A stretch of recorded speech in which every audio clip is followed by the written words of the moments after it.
So we'll talk about those because Okay. we have these questions. All right, I am. Now, who should look at the Don't roll camera or yet. look at you? Okay. Look Velma? at me, right? Yes, look at sir. Velma. Yes, sir. Now I'm not going to be on I camera, understand. so as you answer the questions, if I ask one, you may want to repeat the question a little Sure. bit, so Okay. when they edit to them, they'll Gotcha. have it.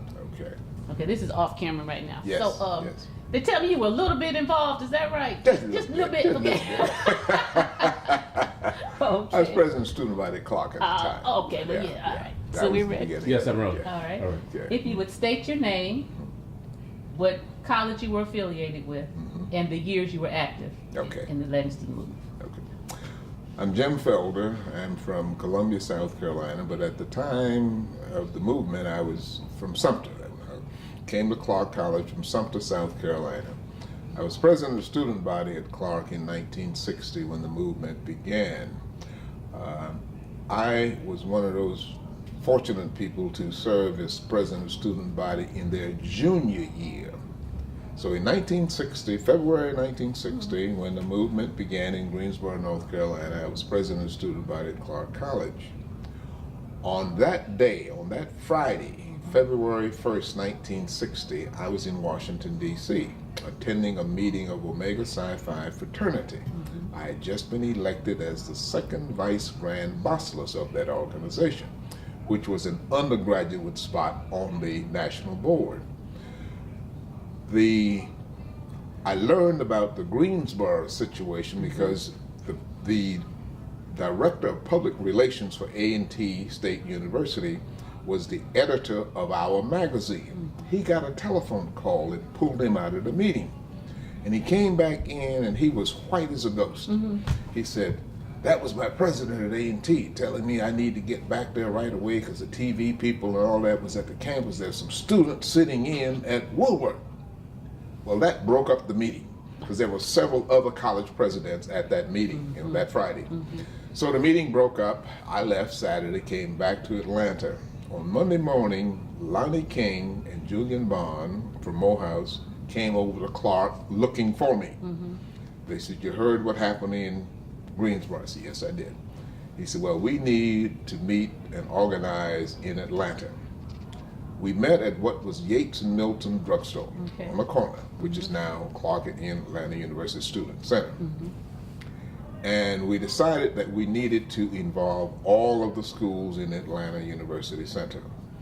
That was our first meeting. So we called in Rosalind Pope, who was the president of student body at Spelman at the time, Smith, what was her name? Marion Smith, Right, Marion who was at Smith. Morris Brown, because the president of the student body at Morris Brown wouldn't get involved.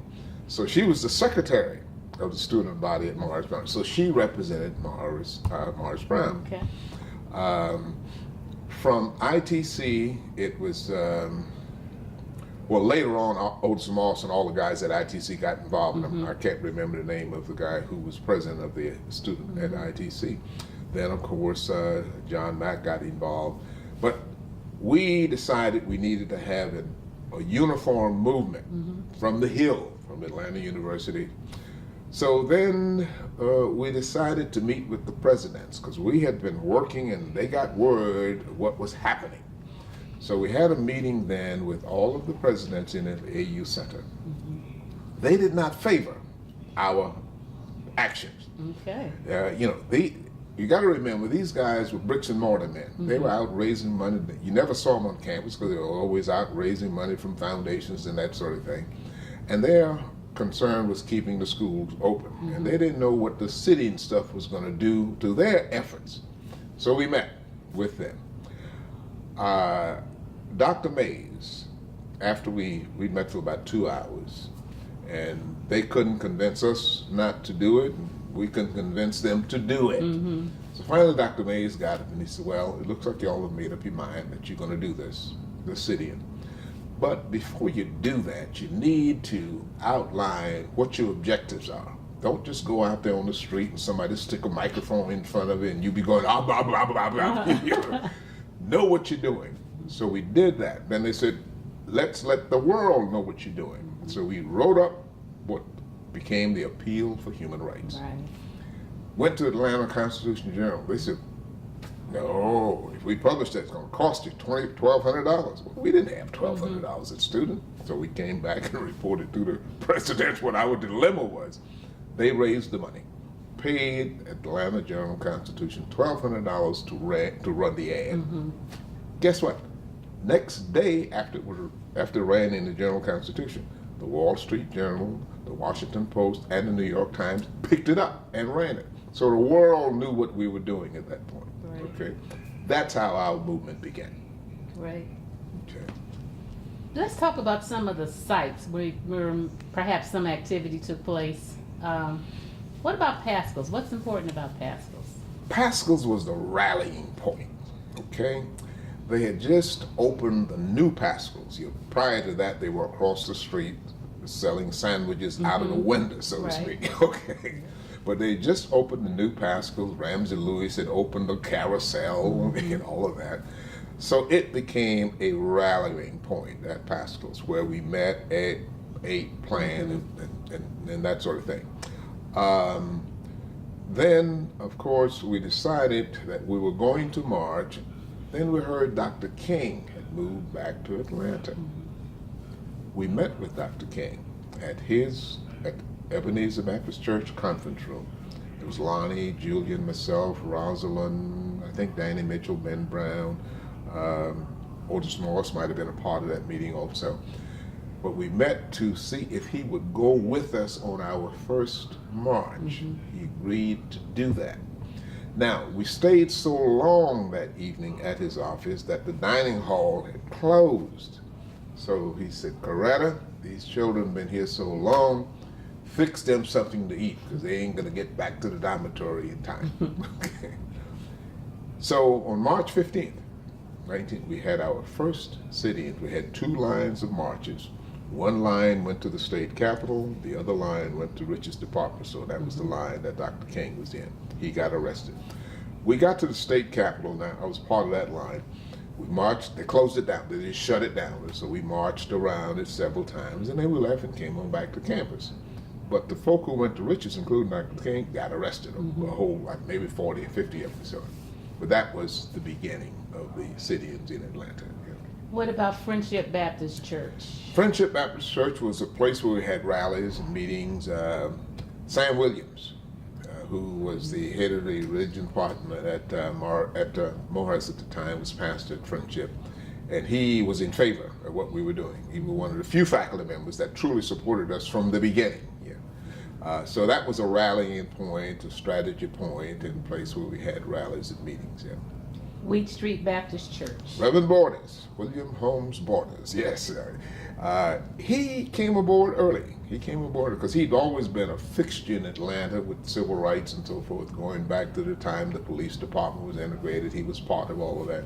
So his doors were open. Wheat Street chapter church was open to us for meetings and rallies and so forth. Yeah. Now, what took place at Grady Memorial Hospital? Well, you know, Grady, you had segregated facilities at Grady. And that was all a part of our thrust to eliminate segregation wherever it existed. So there were some marches on Grady, but how do you picket a hospital, you know, when you got to get people in there? So, but at least our presence was shown, and they began to review their policies at Grady. And so things began to change at Grady. All bit slightly, but it did start to change as a result of our picketing and putting them on notice of what was going on. Yeah. Butler Street Y? Butler Street Y was a point where the Atlanta Old Guard would have their meetings. I cannot remember the man's name who ran the Y at that time, but Ben Brown, who was a classmate of mine at Clark, he was very involved in the Butler Street Y MCA. And we would have some meetings there as well. I remember meetings there with Donald Hollowell, who was our lawyer, and A.T. Walton, who was the dean of the black lawyers in Atlanta at that time. They were active in activities at the Butler Street YMCA. There used to be a program, a radio program. They used to have a monthly meeting there. I forgot what it was called, but it originated at the Butler Street YMCA, and it was a forum where they would talk about issues, civil rights issues, and all that and so forth. Was So that the Hungry Club? Hungry Club. Yeah. Thank you. Yeah, Hungry okay, Club. right, The right. Hungry Club. That's correct. That's correct. So it gave us another avenue to let the public know what we were doing as students in Atlanta University Center. Yeah. Hungry Club, you're right. If you were to describe the segregation, the times to today's generation, which knows nothing of this, tell us, how was it then? We were plowing new ground, I guess you might say. Now you got to remember, Atlanta was different from other southern cities. Okay. In Atlanta, the black community could survive without, so to speak, the white community. The only thing black Atlantans used that was white control was the post office, because you had black banks. You had black savings and loan, mutual savings and loan. You had Citizens Trust. You had credit unions, realtors. So, and insurance companies, North Carolina Mutual and Atlanta Life. Right. So black folk didn't have to go to the bank to get a loan. Atlanta Life, North Carolina Mutual, financed the homes in Atlanta. And people used to always say, why are these black folk in Atlanta got all these beautiful homes? And because they didn't have to go to white banks to get the money. Between Citizens Trust, Mutual Federal, North Carolina Mutual, and Atlanta Life, they financed black homes in Atlanta. Yeah. So that was the difference in Atlanta and other places. And you had entertainment in Atlanta. You know, Auburn Avenue. We would say during the daytime you'd have black millionaires walking around on Auburn Avenue, and at night you'd have James Brown. Okay. So that was the difference with Atlanta and the rest of the country. So everybody looked at Atlanta for leadership and wanted to emulate it and replicate what was going on in Atlanta. That's what brought me to Atlanta. I had heard about these black banks and black millionaires and all of that. So from Sumter, South Carolina, Atlanta looked great to me. And so that's why I came, as opposed to going to a school in South Carolina. And I never regretted it, yes. What was the racism like here? It was here. You knew it was here. You knew where the lines were. But at the same time, it didn't bother you because you had everything you needed in the black community. Nightclubs, theaters, restaurants. You know, Pascal had opened, you know, bringing in Ramsey Lewis and Julian Cannonball Adderley and all that crowd, Ray Charles. You know. So it was here, but you really didn't feel it until you came downtown and you wanted to try on clothes at Rich's. That's when you realized you were up against a racist block there. You know. Or when you tried to get a job at City Hall other than the janitor's position, that's when you knew it was there. But even at that time, Atlanta was beginning to elect black officials. Q.E. Williamson was on the Aldermanic board. There was somebody, I can't remember the other person was. But there were beginning efforts to get people elected. At that time, in Georgia, you could vote at 18 years old. See, South Carolina was 21. So that's what really amazed me. Here, I come to Atlanta and hear my freshman classmate talking about going to vote, right? And in South Carolina, I couldn't vote. You know? So because of that 18-year-old requirement, more blacks were registered to vote and getting involved in the political process. Yeah. Did you ever go to jail? Went to jail. I've forgotten what year it was. I know what year, I've forgotten what month it was. Excuse me, I want to say it was, we started sittings in March. I went to jail in May of that year. My role, I was the, I guess you would say, quote unquote, PR guy. Julian Bond wrote a lot of the press releases and so forth. But we had a program on WERD. You don't even. Oh, that radio station. It was the first black-owned radio station in the country. WER, J.B. Blayton Sr. was head of that. He was my fraternity brother. And they would allot us on Sunday afternoons, they'd give us 30 minutes to talk about what was happening in civil rights, what was happening in the city and on the college campuses and so forth.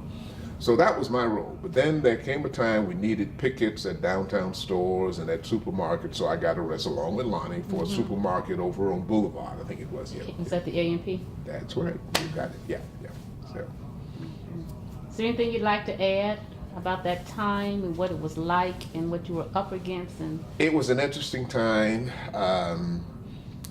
We weren't afraid because we had nothing to lose. Our parents were afraid. You know, didn't send you down there to go to jail. But then when you came home and you were honored for doing, then they had their chest beating. Oh, my boy was involved in this. But it was a time of, I guess, us coming into our manhood, womanhood, and realizing that we had been denied civil rights. Prior to that, there'd been litigation. For example, in South Carolina, we had started litigation as early as 1944. Thurgood Marshall spent more time in South Carolina than in any other southern states. From 44 to 54, he was in South Carolina every other month or so, handling all of those legal cases. So there was a slow legal process going on, but the sit-ins was more dramatic and was more direct. right. In particular, when Dr. King came in and said, all right, we got to do direct nonviolent action, it changed the whole picture. You know? So we were acclimated to it and we got involved. Yeah. And I look back at it today and I can remember just like it was yesterday, some of the things we went through. Rush Memorial Church, you didn't ask me about Rush. Tell us about Rush Memorial. Rush became our home when we kind of got kicked off the campuses. We were stirring up so much activity that the president says that NAU says, wait a minute, this is too much action. And we agreed for you to march and so forth, but now wait a minute, now you're causing too much activity here. So we found Rush Memorial on Chestnut, what was then Chestnut Street, now James P. Brawley Drive, to be our home. I went by yesterday when I came into town to see if it was still, its church is still there. And then earlier today, I met Joe Boone's wife. She was at the memorial service for Lonnie's wife. And, but that was home for us, Rush Memorial Church, small congregational church down there on James P. Brawley Drive, where lots of meetings were held and planning and strategy and that sort of thing, If you could stand in any one spot where all the picketing and meetings and demonstrations took place, where would it be? I guess it would be that A&P store. Tell us about that A&P store. Oftentimes we couldn't get we were spread so thin all over Atlanta, trying to picket so many places, Riches, A&P. But that A&P store was hard-nosed over on Boulevard. And for a while, it was just me and Lonnie picketing that store. You know, they would finally they caved in, but for a long while they were tough. They were a tough nut to crack, so to speak. You know.